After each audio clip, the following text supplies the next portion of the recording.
ہماری بدعمالیوں کی وجہ سے ایک مسجد نہیں، جو بھی مسجد غیر آباد ہوگی، جو بھی مسجد نمازیوں سے خالی ہوگی، کسی جنگل میں بنا کر لوگوں نے چھوڑ دیا ہوگا، وہاں گھوڑوں کو اور گدھوں کو باندھا جا رہا ہوگا، اس مسجد کی یہی حالت ہوگی جو آج ہو رہی ہے۔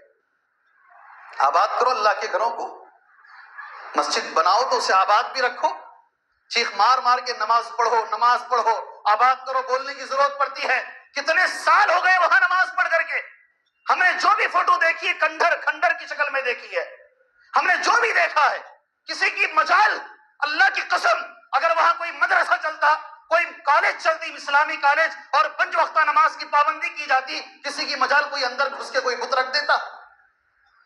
آپ نے ویران چھوڑا ہے، جو بھی آئے ہر چیز آئے در گھسیٹ، جو بھی آئے گھسیٹ لے بھائی سے۔ آج بھی 300 مسجدیں ویلور ضلع کے اندر ویران پڑی ہوئی ہیں۔ آج بھی یہ نواب آئے آرکاٹ کے، انہوں نے 200 بنائی، بعد میں آنے والے نواب میں ایک بڑھ کے بناؤں گا 201، اس کے بعد میں آنے والے میں 210، یہ کمپٹیشن میں بنائی گئی ہے، جبکہ اللہ کے نبی نے جو کہا من بنا للہ، جو اللہ کے لیے مسجد بنائے گا، یہ بڑی بات ہے۔ تو تیسری جو آیت کا جو لفظ ہے، تیسرا جو لفظ ہے وہ ہے اللہ کا عذاب ہے۔ آسمان سے جیسے عذاب آتا ہے، زمین سے جیسے عذاب آتا ہے، عذاب کی ایک تیسری قسم ہے مسلمانوں کا آپس میں لڑنا۔ اللہ اکبر، مسلمانوں کا آپس میں لڑنا۔ جو مسلمان آپس میں لڑتے ہیں یہ عذاب الہی ہے۔ کون کہہ رہا ہے؟ خود اللہ کہہ رہا ہے، پارہ نمبر 7 سورہ انعام آیت نمبر 60 پر 5، اس آیت میں اللہ نے کہا ہے تیسری قسم ہے عذاب کی کہ لوگ آپس میں لڑیں گے مسلمان۔ نبی کریم صلی اللہ علیہ وسلم، غور سے سنو اس بات کو، آپ کی لخت جگر نور نظر، سب سے زیادہ جس بیٹی کو چاہتے تھے، سفر میں جاتے تھے تو مل کے جاتے تھے، واپس آتے تو سب سے پہلے وہ بیٹی سے ملاقات کرتے، فجر کی نماز کے بعد ہر دن جب بھی مدینے میں رہتے اس بیٹی کے گھر کو چلے جاتے، اسی بیٹی کے اوپر چادر ڈال کر کہا یہ میرا گھرانہ ہے۔ حضرت فاطمہ رضی اللہ عنہا، اور عورتیں ہیں خواتین، آپ غور سے سنو، فاطمہ رضی اللہ عنہا نام رکھنا بہت آسان ہے، عائشہ رضی اللہ عنہا نام رکھنا بہت آسان ہے، ان کے جیسے بنو یہ کمال ہے، یہی کمال ہے۔ نام کیا ہے؟ فاطمہ، دوسری بیٹی کا نام عائشہ، تیسری بیٹی کا نام خدیجہ، چوتھی بیٹی کا نام آسیہ۔ نام رکھنا کوئی، میں دیکھتا ہوں ہماری بچیاں آج، اللہ حفاظت فرمائے، یہی حضرت فاطمہ تھی، اللہ اکبر، جنہوں نے وصیت لکھایا تھا میں مر گئی میرا جنازہ رات کو اٹھاؤ دن میں مت اٹھاؤ۔ یہی حضرت فاطمہ تھی رضی اللہ عنہا، میں مر گئی تو میرا جنازہ رات میں اٹھاؤ۔ پوچھا لوگوں نے تو کہا کسی غیر محرم، کسی غیر مرد کی نگاہ نہ پڑے، نظر نہ پڑے، کم سے کم موٹا کتنا ہے یہ معلوم نہ ہو، اتنے پردے کا خیال کرنے والی انہی کا نام رکھ کر آج کی بچیاں ایسی ہے، پہاڑ پر چلی گئی فوٹو نکالا، واٹس ایپ، فیس بک، پتہ نہیں کتنے بک اور باقی ہیں، اور کتنے لوگ لائک کر رہے ہیں اور کتنے ڈس لائک کر رہے ہیں، اس پہ بھی نگاہ ہوتی ہے۔ آج کا وہ زمانہ ہے، نام رکھنا کمال نہیں ہے۔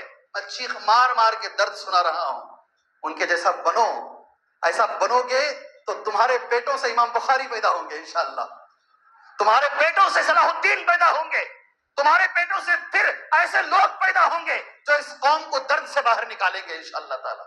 جی ہاں بالکل صحیح بات ہے، امام بخاری چھوٹے بچے ہیں، 3 سال 4 سال کے بچے ہیں، جب پیدا ہوئے آنکھ تھی دیکھ سکتے تھے، اور جب 3-4 سال کے ہوئے تو آنکھ چلی گئی، نابینا ہو گئے، اندھے ہو گئے۔ امام بخاری رحمت اللہ علیہ، ماں کو بڑا درد ہوا میرا بچہ اندھا ہو گیا ہے، روز تہجد میں اٹھتی امام بخاری رحمت اللہ علیہ کی امی، اور روز دعا کرتی، کوئی علاج نہیں۔ ایک دن ابراہیم خواب میں آئے، سچا واقعہ ہے، خواب میں اگر کہا صبح اٹھ کر دیکھو تمہارے بچے کی روشنی آ جائے گی، اٹھ کر دیکھا تو امام بخاری دیکھنے والے تھے۔ پڑھو ان کی سیرت ذرا، ماں دعا کرے تو بینائی جا کر واپس بھی آ سکتی ہے، بڑی طاقت ہے۔ اس موضوع پر میں نہیں جاؤں گا، موضوع ہے اتحاد، اور اتحاد کے اندر کیا طاقت ہے یہ مجھے بتانا ہے اللہ کے کلام اور نبی کی حدیث کی روشنی میں انشاءاللہ تعالی، اور اللہ سے بھیک مانگتے ہوئے اللہ تبارک و تعالی اس قوم کو متحد کر دے، کم سے کم اس ٹائم پر، کم سے کم اس موقع پر اللہ تبارک و تعالی صرف ہاتھ نہیں جی ہاں آپ کون سے مسلک کے ہیں؟ فلاں، میں وہی فلاں مسلک کا، چلو اسٹیج پہ بیٹھ جاتے ہیں. نہیں، اللہ دل بھی ملانے کی توفیق عطا فرمائے، اللہ دل ملانے کی توفیق عطا فرمائے. ہم ملیں گے تو مقابلہ کر سکتے ہیں، اگر ہم نہیں ملیں گے تو مقابلہ بھی نہیں کر پائیں گے. یہ قرآن مجید کی آیت ہے. اس کے بعد سنو، میں نے فاطمہ رضی اللہ تعالیٰ عنہ کی مثال کیوں دی؟ وہی فاطمہ رضی اللہ عنہا جو اللہ کے رسول صلی اللہ علیہ وسلم کی چہیتی بیٹی، آخری بیٹی نبی کریم صلی اللہ علیہ وسلم کی، انہوں نے ایک مرتبہ اللہ کے نبی سے آ کر اپنا دکڑا سنایا تھا. ہم سبھی لوگ جانتے نہیں جانتے.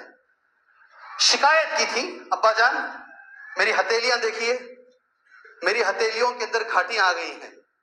ابا جان نبی کی بیٹی شکایت کر رہی ہے صلی اللہ.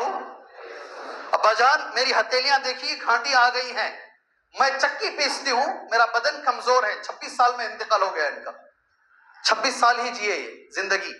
میرا بدن کمزور ہے، میں چکی نہیں پیس پاتی ہوں، اور 1.5-2 کلومیٹر ابو طلحہ انصاری کا باغ ہے، وہاں سے میں پانی لے کر آتی ہوں سر پر. ابا جان مجھے ایک غلام چاہیے، اور میں نے سنا ہے ابھی ابھی بیت المال میں غلام آئے ہیں، یہ غلام دیجیے، سوائے چکی کے دوسرا کام نہیں لوں گی. ایک بیٹی باپ سے پوچھ رہی ہے، آپ اور میں کیا کہتے ہیں؟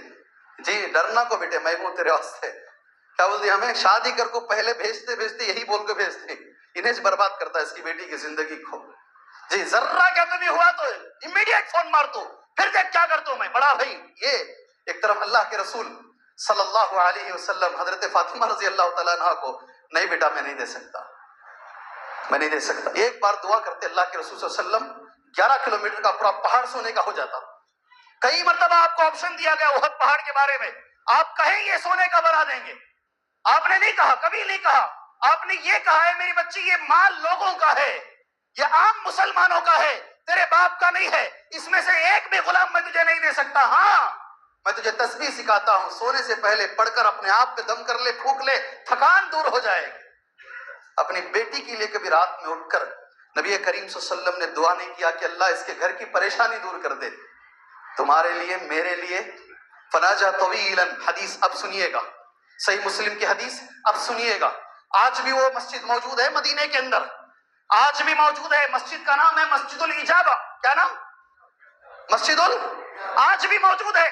سبحان اللہ. سعد بن ابی وقاص راوی حدیث ہیں، نبی اپنے والد سے روایت کرتے ہیں، مر رسول اللہ صلی اللہ علیہ وسلم علی مسجد بنی معاویہ، اس وقت اس کا نام تھا مسجد بنو معاویہ. اللہ کے نبی کے ساتھ ہم جا رہے ہیں، نبی کریم صلی اللہ علیہ وسلم کا گزر ہوا ایک مسجد سے. عمل کریں گے آپ لوگ؟ آپ لوگ عمل کریں گے؟ ذرا زور سے. جی ہاں، اللہ آپ کو عمل کی توفیق عطا فرمائے. اللہ کے رسول صلی اللہ علیہ وسلم مسجد کے اندر گئے. ہم لوگ اندر جاتے ہیں کسی نکاح میں، کسی فیصلے میں، یا ایسے درسوں میں، سیدھے آ کے بیٹھ جاتے ہیں. نبی کریم صلی اللہ علیہ وسلم اندر گئے، بیٹھے نہیں. آپ نے 2 رکعت نماز پڑھی. تحیت المسجد، جمعہ کا خطبہ بھی اگر چل رہا ہے، جمعہ کا خطبہ بھی اگر چل رہا ہے، تب بھی مسجد میں آ کر بیٹھ نہیں سکتے. آپ پہلے 2 رکعت نماز پڑھیں گے، پھر آپ بیٹھیں گے. دلیل صحیح بخاری کی حدیث ہے، خود نبی جمعہ کا خطبہ دے رہے ہیں، ایک صحابی آ کر بیٹھ جاتے ہیں اللہ کے نبی کا خطبہ سننے کے لیے صلی اللہ کے نبی فرماتے کیا بھائی آپ نے 2 رکعت نماز پڑھی کیا؟ خطبہ چھوڑ کے پوچھ رہے ہیں، جمعہ چھوڑ کے پوچھ رہے ہیں کیا بھائی آپ نے 2 رکعت پڑھی کیا؟ وہ صحابی کہتے میں نے نہیں پڑھی. سبحان اللہ. پھر اللہ کے نبی قم صلی، قم کھڑے ہو جاؤ، 2 رکعت نماز پڑھو، یہ مسجد کا حق ہے. میں نے پہلے تم سے وعدہ لیا ہے، کسی بھی مسجد میں جاؤ وضو بناؤ، پہلے 2 رکعت نماز پڑھ لو انشاءاللہ تعالی. انشاءاللہ جی 5 منٹ زیادہ سے زیادہ تقوی سے طہارت سے پڑھیں گے تو 5 منٹ لگیں گے، ورنہ پڑھنے والے 2 منٹ میں بھی پڑھ لیتے ہیں. آپ نے نماز پڑھی. اب حدیث کا لفظ ہے فناجا طویلا، فناجا طویلا. پھر اس کے بعد آپ نے دعا مانگا، اور آپ نے لمبی دعا مانگی، بہت لمبی دعا مانگی. دعا کرنے کے بعد سعد بن ابی وقاص کے والد اللہ کے نبی سے پوچھ رہے ہیں اے اللہ کے نبی دعا کیا مانگا؟ اتنی لمبی دعا آپ نے کیا مانگی؟ نبی جواب دے رہے ہیں سألت ربی ثلاثا، میں نے میرے اللہ سے 3 باتوں کا سوال کیا ہے، میرے اللہ نے 2 مجھے دے دیا، اور ایک اللہ نے کیا کیا؟ ایک اللہ نے کیا کیا ہے؟ 2 اللہ نے دے دیا. سألت ربی ثلاثا فأعطانی اثنين، اور ایک اللہ نے کیا کیا ہے وہی پوچھنا ہے مجھے. ایک کو کیا رد کر دیا دعا؟ کیا کیا اللہ نے؟ جی پینڈنگ میں رکھا. ماشاءاللہ پینڈنگ میں رکھا. جو حدیث کا لفظ بڑا ہے، ایسے ہی بول دیا تو بھول جائیں گے آپ، اس لیے ٹہر ٹہر کے پوچھ کے بولیں گے تو ذہن میں بیٹھے گی بات. جی ہاں، ایک کو کیا کیا اللہ نے؟ دو جو اللہ نے قبول کر لیا وہ یہ تھا، اللہ تبارک و تعالیٰ میری قوم کو، میری امت کو کبھی بھی بھوکا نہ مار. اللہ اکبر. میں جب بھی یہ حدیث پڑھتا ہوں، مجھے وہ سارے لوگ جو میرے نبی کے خلاف بولتے ہیں وہ بھی امت محمدیہ کا حصہ ہیں. امت دو طریقے کی ہے، ایک امت دعوت اور ایک امت اجابت. ایک امت دعوت اور ایک، آپ اور میں کون سی امت میں ہیں؟ دعوت میں، اجابت میں؟ جی اجابت میں، دعوت میں نہیں. اجابت میں ہم نے جواب دے دیا ہے، ہم نے قبول کر لیا ہے، ہم نے اس دعوت کو مان لیا ہے. یہ امت اجابت ہے، ہم نے مان لیا ہے لا الہ الا اللہ اور محمد الرسول اللہ ہم نے تسلیم کر لیا ہے. یہ ایک امت دعوت ہے، جس نے نہیں مانا ہے اس تک دعوت دی جائے گی انشاءاللہ تبارک و تعالی. مگر ساری امت ہے، جب سے اللہ کے نبی نبی بنے ہیں اس وقت سے لے کر قیامت کی صبح تک جتنے بھی لوگ آئیں گے، عیسائی ہو یا کوئی بھی مذہب کے ہو، سارے کے سارے امت ہیں. وہ لوگ جو میرے نبی پہ انگلی اٹھا رہے ہیں ان کے کھانے کے لیے نبی نے دعا مانگا ہے. اذان ہو رہی؟ اذان ہو رہی؟ میں بیٹھ جاتا ہوں 2 منٹ کے لیے.